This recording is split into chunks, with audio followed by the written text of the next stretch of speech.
बिस्मिल्लाहिर्रहमानिर्रहीम। कुछ मिल जाना कुछ खो देना, कभी हंसने लगना कभी रो देना, कभी मीलों का सफ़र लम्हों में तय कर देना और कभी लम्हों का सफ़र करते हुए थक जाना, कभी वक्त के साथ आगे बढ़ जाना और कभी एक हादसे पर रुक जाना, कभी कबूलियत के लिए बार बार आसमान की तरफ देखते रहना और कभी हार कर सजदे में गिर जाना, कभी इतना सब्र करना कि हर शख्स को मात दे जाना, तो कभी एक लफ्ज़ पर बिखर जाना, कभी ठोकरें खाकर भी उड़ जाना, तो कभी टुकड़ों को समेटते समेटते ही सिसक उठना। इसी का नाम है जिंदगी। और जिंदगी आपको हर रंग दिखाती है ताकि आप समझ जाएं कि आपको उसको किस तरह गुजारना है। आप में कितनी ही काबिलियत क्यों ना हो, कोशिश और प्रैक्टिस के बिना सब बेकार है। दौलत से इंसान को जो इज्जत मिलती है वो इसकी नहीं दौलत की इज्जत होती है। जैसे ही दौलत खत्म, इज्जत भी खत्म हो जाती है। कोशिश इंसान को भीड़ बनने और काबिलियत इंसान को भीड़ में खो जाने की इजाज़त नहीं देती। वो वक्त दूर नहीं जब खुशी के आंसू तुम्हारे गालों को तर कर देंगे और तुम्हें तुम्हारे सब्र का एक सिला दिया जाएगा। हो सकता है तुम्हारी आजमाइश का आखिरी मुकाम हो सकता है उसके बाद अल्लाह ने उनका फैसला किया हो सकता है कल वो दिन हो जिसका तुमने सारी जिंदगी इंतजार किया हो सकता है अल्लाह तुमसे राजी हो चुका हो। अब ऐसे में उस आजमाइश के आखिरी वक्त में तुम बेसब्रे होकर अपने कुन के मोजज़ों से कैसे मुंह फेर सकते हो? इतना सब्र करके यहाँ तक पहुंचे हो क्या इसीलिए कि जब अल्लाह राजी होने वाले हो तो तुम हिम्मत हार जाओ या खाली हाथ लौट जाओ? नहीं ना, तो फिर रुको यहीं, अल्लाह के पास रुको और देखो अपने रब के मोजज़े कैसे तुम्हारे तक पहुंचते हैं, जिन्हें तुम देखकर हैरान रह जाओगे। आप नहीं जानते कि किसी की जिंदगी में क्या हो रहा है, उसके क्या हालात हैं, वो कैसे हालात से गुजर रहा है। तो अपने दिमाग में किसी इंसान के लिए बुरे गुमान ना रखें। एकदम से अपने दिमाग में कहानी बना लेना जो हमें सही लग रही होती है लेकिन दर हकीकत वो सही नहीं होती है।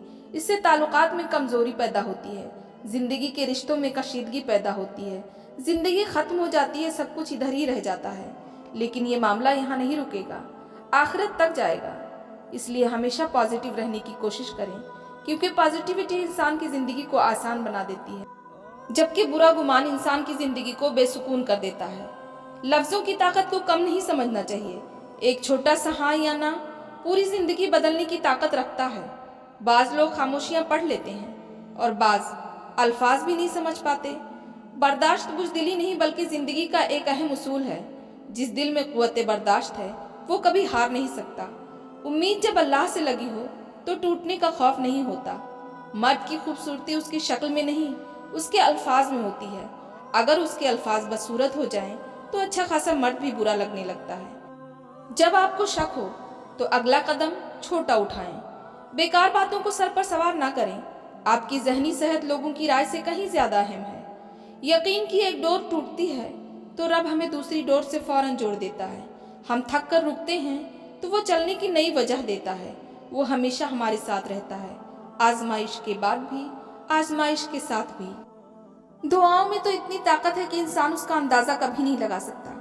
दुआएं तो नामुमकिन चीज़ों को भी मुमकिन बना सकती हैं। जो चीज़ें तुम्हें और दुनिया वालों को नामुमकिन लगती हैं उन चीज़ों को तुम मुमकिन कर सकते हो अगर तुम सच्ची नीयत से दुआ मांगो, और तब तक मांगो जब तक अल्लाह तुम्हें नवाज नहीं देता।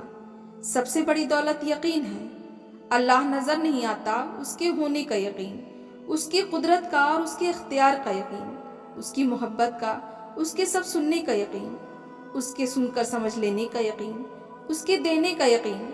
अल्लाह को यकीन से भरे दिल बहुत महबूब हैं जो हर गम में कहते हैं अल्लाह हमारे लिए काफ़ी है। अपने रब पर यकीन रखो। ज़्यादा सोचना इंसान को ख़त्म कर देता है। बस दुआ करो और सब कुछ अपने रब्बुल आलमीन पर छोड़ दो जो इतनी बड़ी कायनात को इतने रंगों से भर सकता है। तो क्या उसे तुम नज़र नहीं आ रहे? क्या वो तुम्हारी ज़िंदगी ऐसे ही बेरंग रहने देगा? बस अपने रब्बुल आलमीन पर यकीन रखो, इंशाअल्लाह वो तुम्हारी ज़िंदगी भी पसंदीदा रंगों से भर देगा। अच्छा और सच्चा ताल्लुक़ रखने के लिए अदाकारी की नहीं वफादारी की ज़रूरत होती है। इखलाक भी रिस्क की तरह है, इसमें भी कुछ लोग अमीर, कुछ गरीब और कुछ इंतहा के मुफलिस होते हैं। कभी कभी इंसान अपनी ज़िंदगी में ना चाहते हुए भी एक ऐसे मुकाम पर आ खड़ा होता है जहां वो अपना दर्द सिवाय अल्लाह के किसी को नहीं सुना सकता। ज़िंदगी में खुश रहने के लिए बहुत ज़्यादा हिम्मत की नहीं बल्कि बहुत ज़्यादा बेहिसी की ज़रूरत होती है। हसद वो दीमक है जो अपने पालने वाले को अंदर ही अंदर खोखला कर देता है।